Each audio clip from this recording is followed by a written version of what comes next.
production, soit UV, deux fonctions dérivables sur l'intervalle fermé AB, avec les fonctions U', UV' continues sur l'intervalle AB. On a, quel que soit x appartenant à l'intervalle AB, la dérivée de U de x fois V de x, dérivée sur U' de x fois V de x, plus U de x fois V' de x. Donc, U' de x fois V de x, elle est égale à U de x fois V de x dérivée, moins U de x fois V' de x. Et je peux passer à l'intégrale pour avoir ma formule d'intégration par partie. Donc, l'intégrale de a jusqu'à b de U' de x, V de x dx, elle est égale à l'intégrale de la dérivée entre a et b, qui est U de x fois V de x entre a et b, car la dérivée, sa primitive, c'est U de x fois V de x, moins l'intégrale de a jusqu'à b de U de x, V' de x, dx. Avec bien sûr u, v, ce sont deux fonctions de variables réelles x. Donc cette formule, elle s'appelle formule d'intégration par partie. C'est la formule d'intégration par partie. Formule d'intégration par partie. Donc cette formule est appelée formule d'intégration par partie. Mais dans la pratique, qu'est-ce qu'on doit faire? Pour calculer l'intégrale de a jusqu'à b de f de x dx, on doit écrire ma fonction f de x comme produit de deux fonctions u' de x fois v de x. Donc, je compose ma fonction en produit de deux fonctions. Une partie de ce produit, je l'appelle u' de x, et l'autre, je l'appelle v de x. Et à partir de u' de x, je vais chercher u de x, et à partir de v de x, je vais chercher v' de x pour appliquer la formule d'intégration par partie.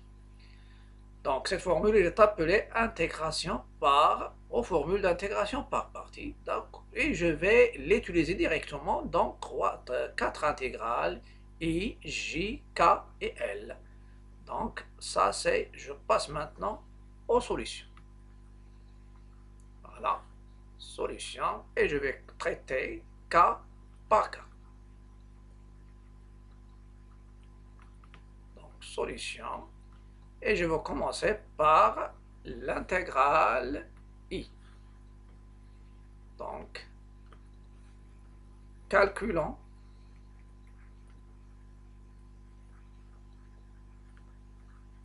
l'intégrale I.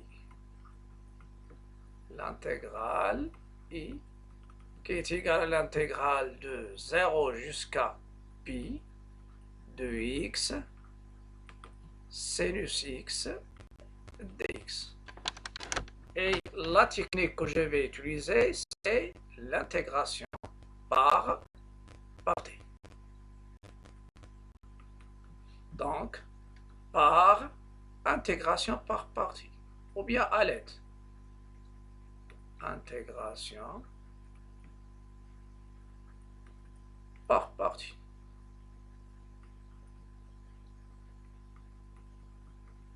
Intégration par partie. Voilà. Comment je vais utiliser ma technique d'intégration par partie? Donc f de x, c'est celle-ci, d'après ce que je viens de vous donner. Donc dans ce cas-là, je vais essayer de faire une intégration par partie. Comment? Donc, f de x égale x fois sinus x. Donc, je vais poser u de x, ou bien, si je prends u de x et poursuivre directement ce qui est donné dans l'exercice, un produit, je peux le considérer soit x sinus x, ou bien sinus x fois x. Donc, je vais dériver sinus x, dériver x, et je vais donner une primitive de sinus. Donc, je vais poser u' de x égale sinus x, et je vais vous expliquer après pourquoi je ne vais pas prendre u de x et sinus. Et v de x égale x. Dans ce cas-là, une primitive de sinus, c'est moins cosinus. Donc, u de x, ça sera moins sinus x.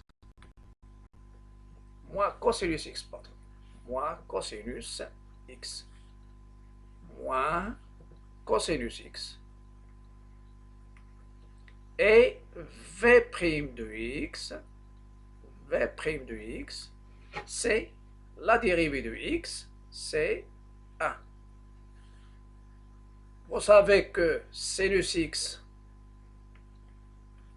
je rappelle toujours, c'est cosinus x, et cosinus x, sa dérivée, c'est moins sinus x.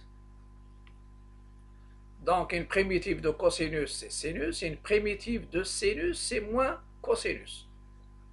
Comment je vais appliquer la règle? Donc, vous pouvez remarquer que j'ai posé u' de x fois v de x, c'est sinus x fois x.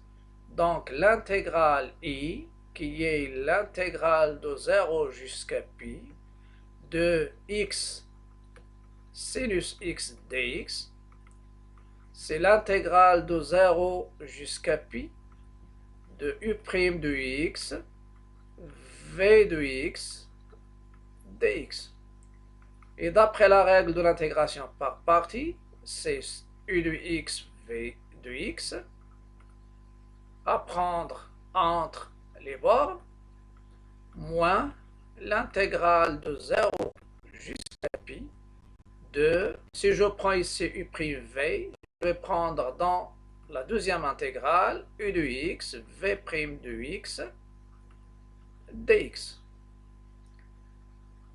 Et je peux revenir à ma formule d'intégration. Celle-ci, vous avez f de x sur u' v de x, et vous pouvez avoir f de x, c'est u de x fois v' de x. Donc, si tu prends u'v, tu vas trouver ici uv', et si tu prends uv', tu vas trouver ici, si tu prends uv', tu vas trouver ici u'v.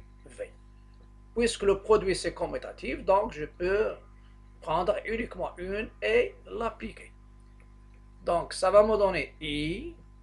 Je remplace maintenant ces choses-là. Après, je vais faire le remplacement direct. Donc, quel est u de x fois v de x? C'est ces deux-là.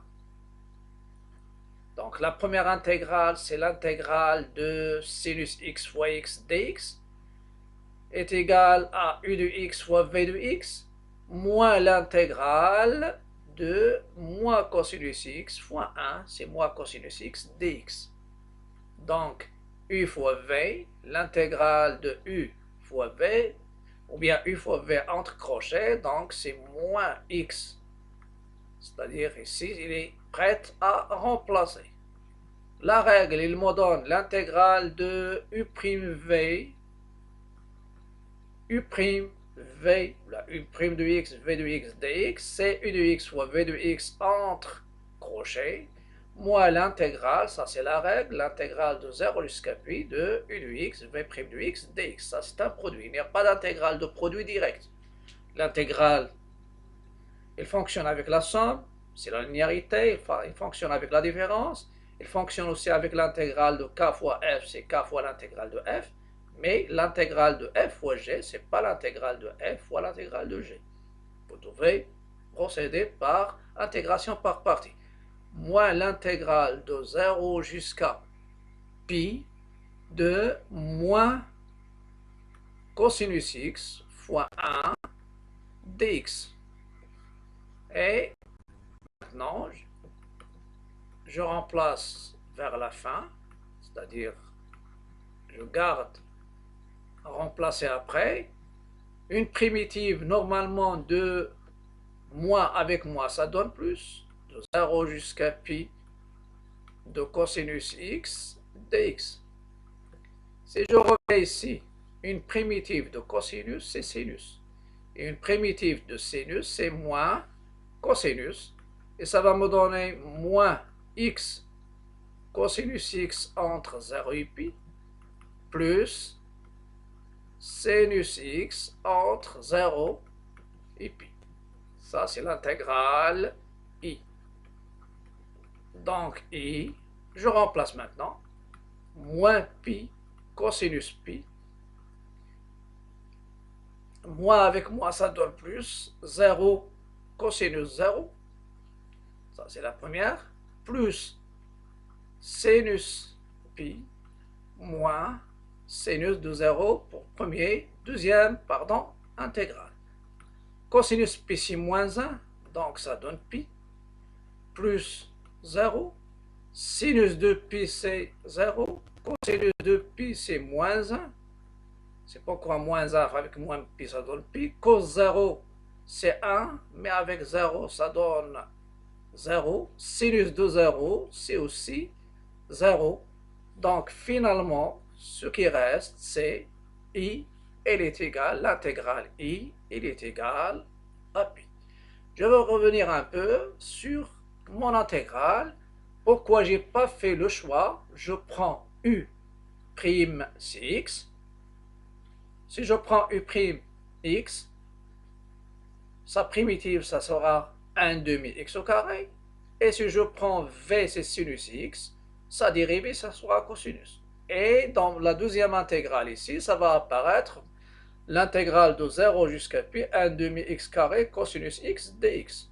Donc, vous pouvez remarquer dès le premier exercice que pour diminuer la dérivée, il diminue les puissances, mais la primitive, il augmente les puissances. Donc, pour se débarrasser de x, je dérive x une fois. Si vous avez x carré, sinus x, dans ce cas-là, il faut dériver deux fois. Il faut intégrer l'intégrale i par deux intégrations par partie. Si vous avez x carré, la première dérivation, ça va donner 2x. Ça sera avec le cosinus. Et dériver une deuxième fois, ça vous donne, bien sûr, on se débarrasse des polynômes x au carré, et ça reste la fonction trigonométrique cosinus x ou bien sinus x. Je passe maintenant au deuxième. Deuxième, c'est j l'intégrale de 1 ln de 2 jusqu'à ln de 2 de x moins a l'exponentielle de x dx. L'intégrale j, c'est l'intégrale, je pense, de 1 ln de 2, 1 jusqu'à ln de 2, x moins 1 l'exponentielle de x dx. Bien sûr, intégration par partie. Donc si je fais comme ça veut dire que je procède à une intégration par partie. Intégration par partie. Pour cela, je vais essayer de voir la même chose ici. Ça, c'est f de x, c'est le produit. Donc, je sais que l'exponentielle, c'est comme sinus. Sa dérivée, c'est cosinus. Sa primitive, c'est moins cosinus. Dérivée de sinus, c'est cosinus. Mais une primitive de sinus, c'est moins cosinus. Donc, soit vous dérivez, soit prendre une expression, une primitive, vous restez dans une fonction, bien sûr, sinus ou bien cosinus. L'exponentielle, sa dérivée, elle ne change pas, et sa primitive, c'est lui-même. Je parle de l'exponentielle de x. Donc, dans ce cas-là, je vais dériver x moins 1. Donc, je vais dériver x moins 1. Je fais ici, c'est mon choix, ça sera x moins 1. Et je vais prendre une primitive, c'est-à-dire je dérive, je prends u de x, c'est x moins 1, et l'autre c'est v de x, c'est l'exponentielle. Dans ce cas-là, u' de x, ça sera 1, et v de x, vous pouvez remarquer que ça reste lui-même. Et je peux continuer pour avoir mon intégrale avec une intégration par. Dans l'intégrale g, on pose u de x égale à x moins 1. Donc, pardon, ici, on pose u de x égale à x moins 1 et v' de x égale l'exponentielle du x. Car je sais que l'exponentielle, sa dérivée, c'est l'exponentielle. Donc, l'exponentielle, sa dérivée, c'est lui-même, et sa primitive, c'est lui-même. C'est pourquoi je vais dériver mon polynôme, qui est x moins 1, sa dérivée, c'est 1, et deuxième partie, v' de x, c'est l'exponentielle du x, et ça donne v de x, c'est l'exponentielle de x. X moins 1, sa dérivée, c'est 1. Donc l'intégrale j de 1 jusqu'à ln de 2, ça sera de x moins 1 l'exponentielle de x dx, c'est l'intégrale demandée. C'est u fois v, je cherche où il n'y a pas les primes, donc c'est x moins 1 l'exponentielle de x entre 1 et ln de 2, moins deuxième intégrale de 1 jusqu'à ln de 2 l'exponentielle de x dx. Pourquoi j'ai choisi ici? Parce que normalement, si vous avez un polynôme avec sinus ou bien cosinus, dériver le polynôme et prendre une primitive de sinus ou bien cosinus. Et même remarque, si vous avez un polynôme avec l'exponentielle, avec un produit je parle, dériver le polynôme et prendre une primitive de la fonction exponentielle. Sinon, on va suivre un chemin qui augmente les puissances et ça complique le calcul, donc il faut revenir au choix facile. Donc l'intégrale de 1 jusqu'à ln de 2 de x moins 1 l'exponentielle de x dx, ça sera x moins 2 l'exponentielle de x entre 1 et 2, ça c'est entre crochets, moins une primitive de l'exponentielle, c'est ux entre 1 et ln de 2. Je remplace, ça me donne ln de 2 moins 1, l'exponentielle de ln de 2, moins 1 moins 1, l'exponentielle de 1, moins deuxième intégrale, l'exponentielle ln de 2, moins l'exponentielle de 1. On sait que l'exponentielle de ln de a, c'est la composée de l'exponentielle avec ln, fonction et fonction réciproque. Et même chose, si vous avez ln de l'exponentielle de a, c'est a. Même celle-ci pour a positif. Pour remplacer, ça vous donne j, c'est ln de 2 moins 1 fois 2, moins 0, moins 2, moins e. Et ça vous donne 2 ln de 2, moins 4 plus e. Je passe à l'intégrale k. C'est l'intégrale de 1 jusqu'à 2 de 2x ln de x dx. Dans ce cas-là, c'est tout à fait le contraire. Je n'ai pas l'exponentielle, j'ai ln. Et pour ln, il n'y a pas de primitive directe. Donc, je dérive ln. Et si on a un polynôme, je prends une primitive du polynôme. C'est pourquoi je vais prendre u' de x, c'est 2x, et v de x, c'est ln de x. Il ne faut pas rester bloqué sur est-ce que je vais choisir u'v ou bien uv'. Si tu prends u'v, tu vas trouver deuxième intégrale uv'. Si tu prends u'v, ça sera dans la deuxième uv'. Dans la deuxième, ça sera u'v. Et bien sûr, entre crochets, c'est u de x fois v de x. Ça me donne pour une primitive de 2x, c'est 2 fois 1 demi x au carré, donc c'est x au carré, et v' de x, c'est la dérivée de ln, c'est 1 sur x.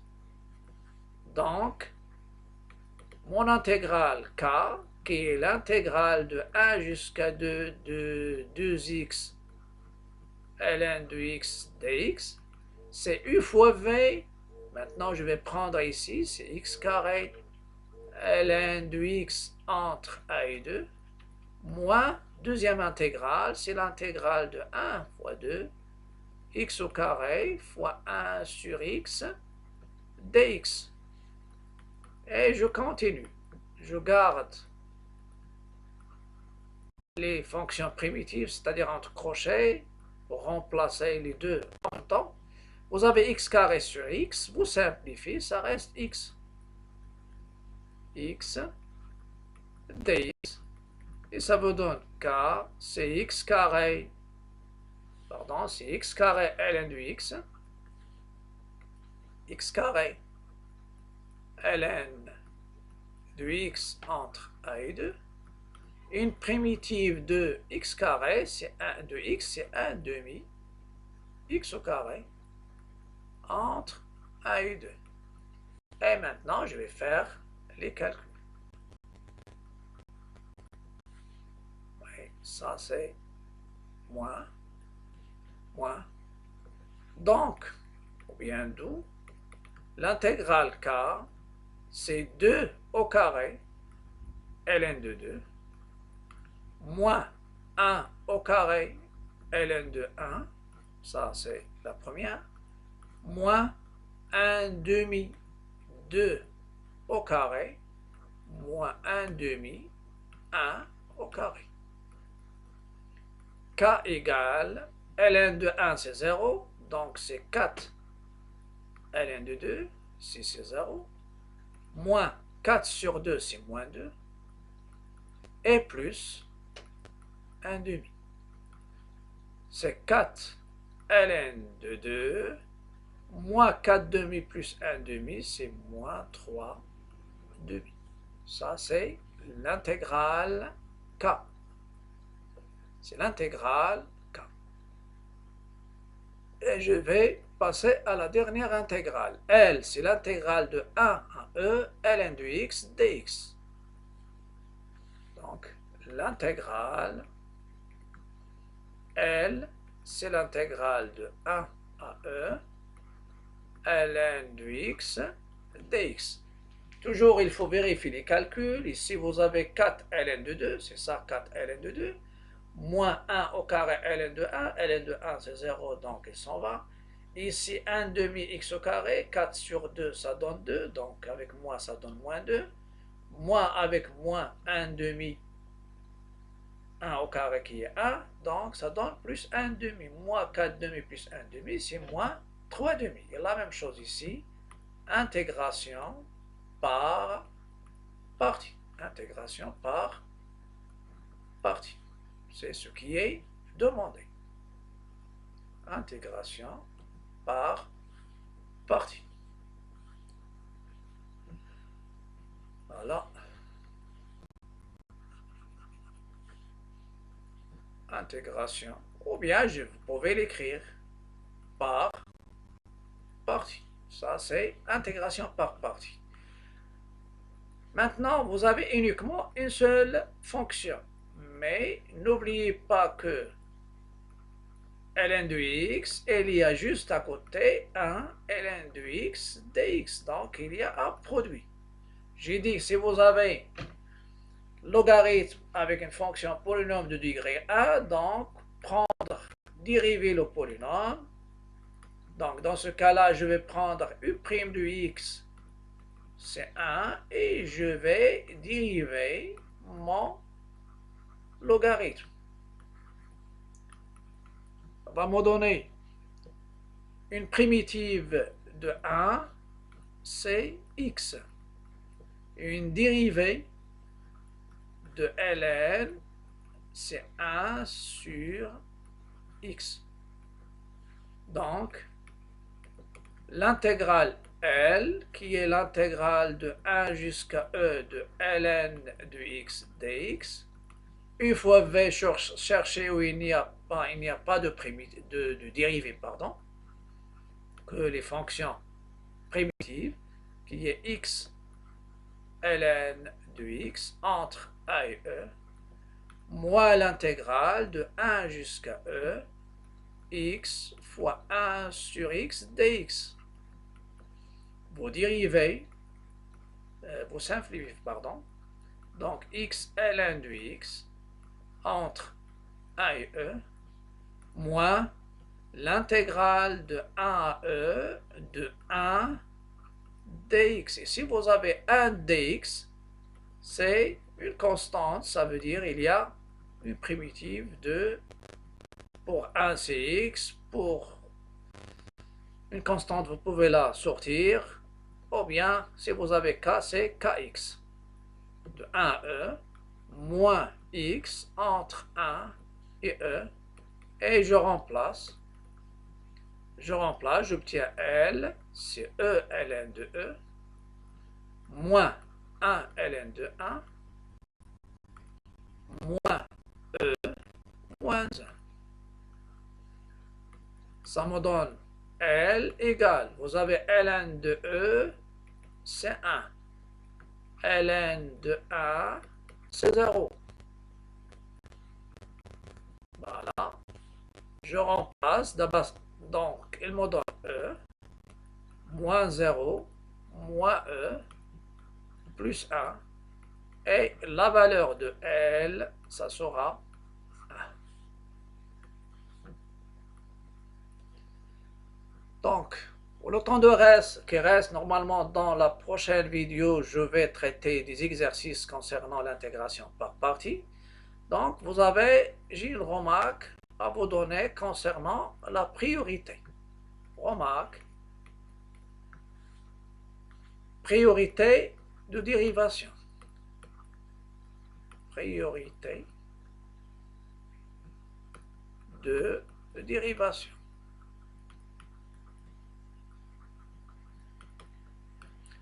Priorité de dérivation, vous avez un assemblage normalement un mot qui est formé par A, L, P, S, E, S, C. Normalement, qui se lit alpesque, parfois on dit L, ça, ce sont des fonctions qu'on appelle les axes, ce sont les sciences maths qui ont ce qu'on appelle l'arc sinus, l'arc cosinus, l'arc tangente.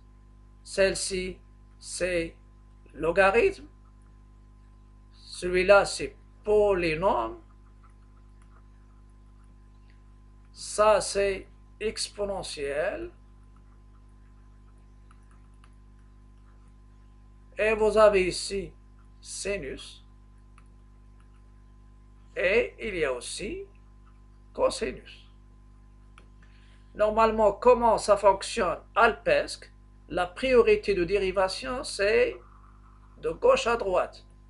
Si vous avez les arcs avec logarithme, vous dérivez l'arc et une primitive de ln. Normalement, vous dérivez l'arc et une primitive de ln. Normalement, vous allez tomber sur, normalement, ce sont les initiales de arc, les arcs tangentes, arc sinus, arc cosinus, arc tangente, et il y a logarithme. Pour nous, après, si vous avez logarithme avec polynôme, dériver logarithme et prendre une primitive de polynôme. Si vous avez polynôme avec exponentielle, dériver polynôme et prendre primitive de l'exponentielle. Si vous avez l'exponentielle avec sinus ou bien avec cosinus, dans ce cas-là, normalement, la règle dit vous dérivez dériver l'exponentielle et prendre une primitive de sinus. Je vais donner un exemple où il y a l'exemple, c'est clair. Normalement, si on vous demande quelle est l'intégrale de 0 jusqu'à pi de l'exponentielle x sinus x dx, donc à vous de le chercher. Et dans ce cas-là, sans doute, on va essayer de faire des choix en se basant sur alpesque et on peut arriver normalement à la résolution des problèmes. Ça sera tout pour aujourd'hui et à la prochaine vidéo.